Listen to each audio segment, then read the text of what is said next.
कल्पना करो, अगर तुम्हें आज 1 करोड़ रुपए मिल जाए, तो क्या तुम सच में अमीर बन जाओगे? ज्यादातर लोग तुरंत कहेंगे हाँ, लेकिन सच ये है कि दुनिया में हजारों लोग ऐसे हैं जिन्होंने लाखों करोड़ों कमाए और कुछ सालों में सब खो दिया। क्यों? क्योंकि पैसा कमाना एक स्किल है, लेकिन पैसा संभालना एक माइंडसेट है। यही सबसे बड़ा सच समझाती है किताब द साइकोलॉजी ऑफ मनी। ये किताब हमें बताती है कि पैसे का खेल सिर्फ नंबर्स का नहीं है, बल्कि इंसान की सोच, आदतों और इमोशंस का है। बहुत लोग सोचते हैं कि जो लोग अमीर बनते हैं वे सबसे ज्यादा इंटेलिजेंट होते हैं। उन्हें फाइनेंस, इन्वेस्टमेंट और बिजनेस की सबसे ज्यादा जानकारी होती है। लेकिन अगर तुम इतिहास देखोगे तो तुम्हें एक अजीब सच पता चलेगा। कई बहुत इंटेलिजेंट लोग भी पैसे के मामले में फेल हो जाते हैं, और कई साधारण लोग क्वाइटली करोड़पति बन जाते हैं। ऐसा इसलिए होता है क्योंकि पैसा लॉजिक से कम और बिहेवियर से ज्यादा चलता है। मान लो दो लोग हैं। पहला इंसान बहुत स्मार्ट है, उसे इन्वेस्टमेंट की हर स्ट्रैटेजी पता है, लेकिन वो इम्पेशेंट है। जब मार्केट ऊपर जाती है तो वो लालच में आकर ज्यादा रिस्क ले लेता है, और जब मार्केट गिरती है तो डरकर सब बेच देता है। दूसरा इंसान बहुत जीनियस नहीं है, लेकिन वो डिसिप्लिन्ड है। वो हर महीने थोड़ा थोड़ा इन्वेस्ट करता है, पैनिक नहीं करता और लॉन्ग टर्म सोचता है। 10-15 साल बाद क्या होगा? अक्सर दूसरा इंसान ज्यादा अमीर बन जाता है, क्योंकि पैसे की दुनिया में सबसे पावरफुल चीज इंटेलिजेंस नहीं, कंसिस्टेंसी और पेशेंस होती है। लेकिन यहां एक और इंटरेस्टिंग बात है। दुनिया के ज्यादातर लोग पैसा इसलिए नहीं चाहते क्योंकि उन्हें जरूरत है। वे पैसा इसलिए चाहते हैं क्योंकि वे दूसरों से बेहतर दिखना चाहते हैं। अगर तुम्हारे पास एक बाइक है और तुम्हारे दोस्त के पास भी बाइक है तो तुम्हें ठीक लगता है। लेकिन अगर अचानक उसके पास कार आ जाए तो तुम्हें अपनी बाइक छोटी लगने लगती है। यानी हमारी हैप्पीनेस कई बार हमारे पास क्या है उस पर डिपेंड नहीं करती, बल्कि दूसरों के पास क्या है उस पर डिपेंड करती है। और यही कंपैरिजन इंसान को पैसे के मामले में सबसे ज्यादा गलत फैसले करवाता है। क्योंकि जब हम दूसरों को देखकर डिसीजंस लेते हैं तो हम अपनी जिंदगी नहीं बल्कि उनकी जिंदगी कॉपी करने लगते हैं। और हर इंसान की सिचुएशन अलग होती है।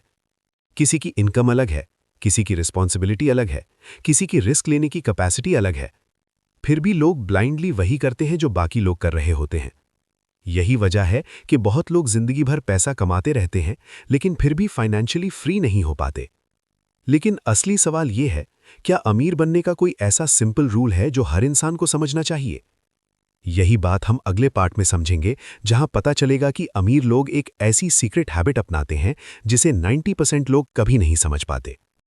अगर तुम्हें सच में अमीर बनना है तो तुम्हें एक ऐसी चीज समझनी होगी जिसे ज्यादातर लोग पूरी जिंदगी नहीं समझ पाते, और वो चीज है कंपाउंडिंग की ताकत। यही वो सीक्रेट है जिसके बारे में किताब द साइकोलॉजी ऑफ मनी में बहुत गहराई से बताया गया है। लोग अक्सर सोचते हैं कि अमीर बनने के लिए बहुत बड़ा बिजनेस करना पड़ेगा या एक ही बार में बहुत बड़ा प्रॉफिट कमाना पड़ेगा। लेकिन असल में दुनिया के बहुत से अमीर लोग ऐसे हैं जिन्होंने एक ही बार में बड़ी जीत नहीं हासिल की। उन्होंने छोटी छोटी जीत को लंबे समय तक जारी रखा, और धीरे धीरे वही छोटी जीतें बहुत बड़ी वेल्थ बन गईं। इसे समझने के लिए एक सिंपल एग्जाम्पल सोचो। मान लो कोई इंसान हर महीने सिर्फ 5,000 रुपए इन्वेस्ट करता है। पहले साल उसे लगता है कि कुछ खास नहीं हुआ, दूसरे साल भी ज्यादा फर्क नहीं दिखता। लेकिन अगर वो यही काम 10 साल, 15 साल, 20 साल तक करता रहे तो कंपाउंडिंग उसकी छोटी इन्वेस्टमेंट को बहुत बड़ी अमाउंट में बदल सकती है। लेकिन यहां एक प्रॉब्लम है। कंपाउंडिंग की सबसे बड़ी ताकत टाइम है, और ज्यादातर लोगों के पास पेशेंस नहीं होता। लोग जल्दी अमीर बनना चाहते हैं। वे सोचते हैं कि अगर 6 महीने में पैसा डबल नहीं हुआ तो इन्वेस्टमेंट बेकार है, और यही सोच उन्हें बार बार रिस्की डिसीजंस लेने पर मजबूर कर देती है। कई लोग स्टॉक मार्केट में इसलिए पैसा खो देते हैं क्योंकि वे इन्वेस्टमेंट को लॉटरी समझ लेते हैं। जब मार्केट ऊपर जाती है तो वे लालच में आ जाते हैं, और जब मार्केट नीचे गिरती है तो डर कर सब बेच देते हैं। लेकिन असली इन्वेस्टर्स ऐसा नहीं करते। वे जानते हैं कि शॉर्ट टर्म में मार्केट ऊपर नीचे होती रहेगी, लेकिन लॉन्ग टर्म में पेशेंस ही सबसे बड़ा वेपन है। इतिहास में कई ऐसे लोग हुए हैं जिन्होंने कंपाउंडिंग की ताकत से अनइमेजिनेबल वेल्थ बनाई है। उनमें से एक हैं वॉरेन बफेट। सबसे इंटरेस्टिंग बात यह है कि उनकी वेल्थ का बहुत बड़ा हिस्सा उनकी लाइफ के आखिरी सालों में बना। क्यों? क्योंकि उन्होंने डेकेड्स तक कंपाउंडिंग को काम करने दिया। अगर उन्होंने बीच में पेशेंस खो दिया होता तो शायद आज उनका नाम दुनिया के सबसे अमीर इन्वेस्टर्स में नहीं होता। इससे एक बहुत बड़ा लेसन मिलता है। अमीर बनने के लिए सिर्फ पैसा कमाना जरूरी नहीं है, उस पैसे को लंबे समय तक ग्रो होने देना ज्यादा जरूरी है। लेकिन ज्यादातर लोग ये गलती करते हैं कि जैसे ही उनके पास पैसा आता है, वे उसे दिखावे में खर्च कर देते हैं। नई फोन, नई बाइक, महंगे कपड़े, और धीरे धीरे उनकी इनकम बढ़ती रहती है, लेकिन वेल्थ कभी नहीं बनती। क्योंकि वेल्थ वो नहीं है जो तुम आज स्पेंड कर देते हो, वेल्थ वो है जो तुम फ्यूचर के लिए बचा कर रखते हो। और यही माइंडसेट बहुत कम लोगों के पास होता है। लेकिन अब सबसे बड़ा सवाल ये है, अगर वेल्थ दिखावे से नहीं बनती और जल्दी अमीर बनने की कोशिश भी खतरनाक है, तो फिर सच्चे अमीर लोग ऐसा क्या करते हैं जो बाकी लोग नहीं करते? यही सबसे पावरफुल रूल हम अगले पार्ट में समझेंगे। और यही रूल तय करता है कि कोई इंसान जिंदगी में फाइनेंशियली फ्री बनेगा या हमेशा पैसों के पीछे भागता रहेगा। ज्यादातर लोग सोचते हैं कि अमीर बनने का मतलब है ज्यादा पैसा कमाना, लेकिन सच्चाई इससे बिल्कुल अलग है। असल खेल पैसा कमाने का नहीं, पैसा बचाने का है। यही एक बहुत गहरा सबक है जो किताब द साइकोलॉजी ऑफ मनी हमें सिखाती है। दुनिया में ऐसे हजारों लोग हैं जिनकी इनकम बहुत ज्यादा होती है, बड़ी सैलरी, बड़ा बिजनेस, शानदार लाइफस्टाइल, लेकिन फिर भी वे फाइनेंशियली फ्री नहीं होते। क्यों? क्योंकि उनकी इनकम जितनी बढ़ती है, उनका खर्च भी उतना ही बढ़ जाता है। इसे कहते हैं लाइफस्टाइल इन्फ्लेशन। पहले जब इनकम कम थी तो एक सिंपल फोन चलता था। जैसे ही इनकम बढ़ी, फोन अपग्रेड हो गया। फिर बाइक की जगह कार, फिर कार की जगह लग्जरी कार, फिर बड़ा घर, फिर और बड़ा हाउस लोन। धीरे धीरे इंसान एक ऐसी लाइफ में फंस जाता है जहां उसकी इनकम चाहे जितनी हो, उसे हमेशा और पैसे की जरूरत पड़ती रहती है। और यही वजह है कि बहुत लोग बाहर से अमीर दिखते हैं, लेकिन अंदर से फाइनेंशियली स्ट्रेस्ड रहते हैं। लेकिन सच में अमीर लोग थोड़ा अलग सोचते हैं।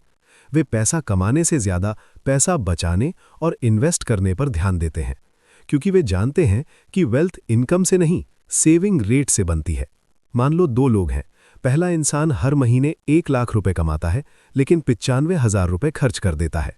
दूसरा इंसान 40,000 कमाता है, लेकिन 20,000 बचाकर इन्वेस्ट करता है। समय के साथ कौन अमीर बनेगा?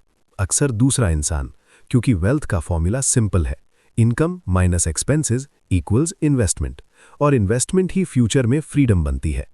लेकिन यहाँ एक और इंटरेस्टिंग बात है। ज्यादातर लोग पैसा इसलिए खर्च करते हैं ताकि वे दूसरों को दिखा सकें कि वे सक्सेसफुल हैं। महंगी कार, महंगे कपड़े, लग्जरी लाइफस्टाइल। लेकिन एक सच्चाई है जो बहुत कम लोग समझते हैं। असली वेल्थ कभी दिखाई नहीं देती। जो पैसा तुम खर्च नहीं करते, जो पैसा क्वाइटली इन्वेस्ट हो रहा होता है, जो पैसा फ्यूचर में तुम्हें फ्रीडम देगा, वही असली वेल्थ है। कई बार तुम किसी इंसान को देखोगे जिसकी लाइफस्टाइल बहुत सिंपल होती है, सिंपल कपड़े, सिंपल फोन, सिंपल लाइफ, लेकिन हो सकता है कि उसके पास करोड़ों की इन्वेस्टमेंट्स हो, क्योंकि उसने दिखावे से ज्यादा सिक्योरिटी और फ्रीडम को चुना। और यही सोच अमीर लोगों को बाकी लोगों से अलग बनाती है।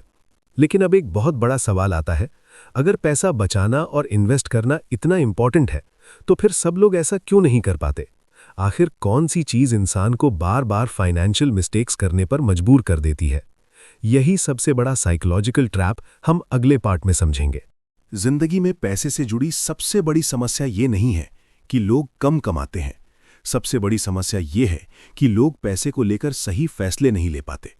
और इसकी वजह होती है इमोशंस। किताब द साइकोलॉजी ऑफ मनी एक बहुत गहरी बात बताती है कि इंसान जब पैसों के बारे में फैसला लेता है तो वो पूरी तरह लॉजिक से नहीं सोचता।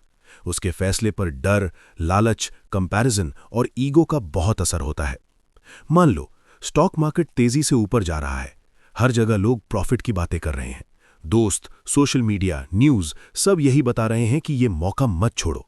ऐसे समय में ज्यादातर लोग बिना ज्यादा सोचे इन्वेस्ट कर देते हैं। क्यों? क्योंकि उन्हें डर होता है कि कहीं वे मौका न खो दे। इसे कहते हैं FOMO, fear of missing out. लेकिन जैसे ही मार्केट नीचे गिरती है, वही लोग घबरा जाते हैं। उन्हें लगता है कि अब सब खत्म हो जाएगा, और डर में आकर वे अपना इन्वेस्टमेंट बेच देते हैं। यानी लोग अक्सर वही करते हैं जो उन्हें नहीं करना चाहिए, ऊपर खरीदते हैं और नीचे बेच देते हैं। यही कारण है कि बहुत लोग इन्वेस्टमेंट से पैसा कमाने के बजाय पैसा खो देते हैं। लेकिन स्मार्ट इन्वेस्टर्स ऐसा नहीं करते। वे जानते हैं कि मार्केट हमेशा ऊपर नीचे होती रहेगी, कभी प्रॉफिट होगा, कभी लॉस भी होगा। लेकिन अगर तुम लॉन्ग टर्म सोचते हो तो short term ups and downs तुम्हें डिस्टर्ब नहीं करते। यही वजह है कि दुनिया के सबसे सफल इन्वेस्टर्स में से एक वॉरेन बफेट हमेशा कहते हैं कि स्टॉक मार्केट उन लोगों से पैसा लेकर उन लोगों को देता है जिनके पास पेशेंस होता है। यानी पेशेंस ही सबसे बड़ी पावर है। लेकिन यहाँ एक और साइकोलॉजिकल ट्रैप है, ईगो। जब कोई इंसान एक बार प्रॉफिट कमा लेता है तो उसे लगने लगता है कि वो बहुत स्मार्ट है। फिर वो और ज्यादा रिस्क लेने लगता है। उसे लगता है कि अब वो कभी गलत नहीं हो सकता। और कई बार यही ओवर कॉन्फिडेंस इंसान को बहुत बड़ा नुकसान करा देता है। इसीलिए सच्चे इन्वेस्टर्स हमेशा हम्बल रहते हैं। वे जानते हैं कि मार्केट को पूरी तरह कोई भी कंट्रोल नहीं कर सकता। वे रिस्क को समझते हैं और हमेशा फ्यूचर की अनसर्टेनिटी के लिए तैयार रहते हैं, क्योंकि जिंदगी में कभी भी कुछ भी हो सकता है।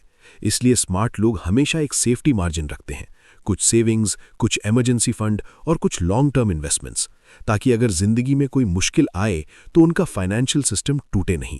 और यही असली फाइनेंशियल विजडम है।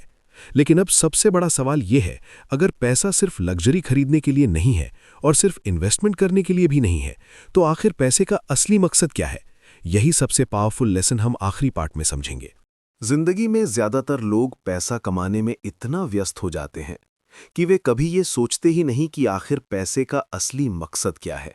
बड़ी सैलरी, बड़ा बिजनेस, महंगी कार, लग्जरी लाइफस्टाइल, लोग सोचते हैं कि यही सक्सेस है।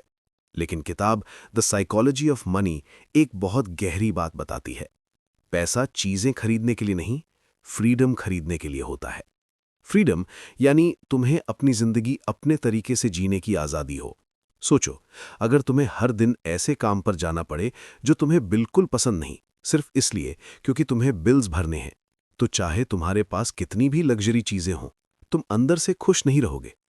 लेकिन अगर तुम्हारे पास इतना पैसा है कि तुम अपनी पसंद का काम कर सको, अपने परिवार के साथ समय बिता सको और किसी के दबाव में फैसले ना लेने पड़े, तो यही असली अमीरी है। असल में पैसे की सबसे बड़ी पावर ये नहीं है कि वो तुम्हें अमीर दिखा सकता है, बल्कि ये है कि वो तुम्हें कंट्रोल देता है। कंट्रोल अपने समय पर, कंट्रोल अपने फैसलों पर और कंट्रोल अपनी जिंदगी पर। इसीलिए सच्चे अमीर लोग दिखावे के पीछे नहीं भागते। वे सिंपल लाइफ जीते हैं, कम रिस्क लेते हैं और लॉन्ग टर्म सोचते हैं, क्योंकि उन्हें पता होता है कि वेल्थ ओवरनाइट नहीं बनती। वेल्थ बनती है छोटी छोटी डिसिप्लिन्ड हैबिट्स से, पेशेंस से और सही माइंडसेट से। कई बार जिंदगी में लक भी बहुत बड़ा रोल निभाता है। कुछ लोग सही समय पर सही जगह पर होते हैं और उन्हें बहुत बड़ा मौका मिल जाता है।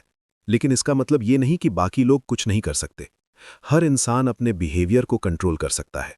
वो ज़्यादा खर्च करने की आदत को बदल सकता है, वो सेविंग और इन्वेस्टमेंट की हैबिट बना सकता है, और सबसे ज़रूरी, वो पेशेंस सीख सकता है। क्योंकि आखिर में पैसा सिर्फ नंबर्स का खेल नहीं है, ये इंसान की सोच का खेल है। और जो इंसान अपनी सोच को कंट्रोल कर लेता है, वो धीरे धीरे अपने पैसों को भी कंट्रोल करना सीख जाता है। इसीलिए अगर तुम जिंदगी में सच में फाइनेंशियली स्ट्रांग बनना चाहते हो, तो सिर्फ पैसा कमाने पर फोकस मत करो। अपनी थिंकिंग बदलो, अपना बिहेवियर बदलो और अपने डिसीजंस को लॉन्ग टर्म के हिसाब से लेना शुरू करो। क्योंकि जब माइंडसेट सही हो जाता है तो पैसा अपने आप सही जगह पर जाने लगता है। और यही है मनी का असली साइकोलॉजी।